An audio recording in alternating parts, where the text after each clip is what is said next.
ஆதரவற்றோர் இருப்பிடம் நோக்கி அறந்தாங்கி அன்புக்கூடு முன்னாள் மாணவர்கள் அமைப்பு தொடர்ச்சியான 242வது நாள் அன்னம் பகிர்வு நிகழ்வு.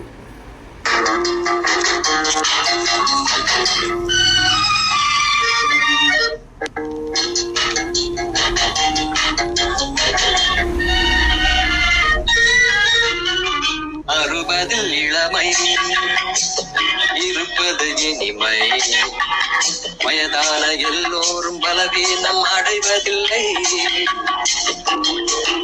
அங்கங்கு சுருக்கங்கள் விழுந்தாலும் பரவாயில்லை.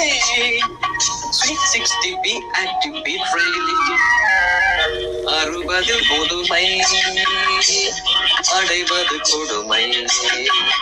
பணி ஓய்வு கிடைத்த பின் வீட்டில் தூங்கி வழிந்தார் மனம் சோர்ந்து உடல் சோர்ந்து வாழ்க்கை பெருத்திடுமே.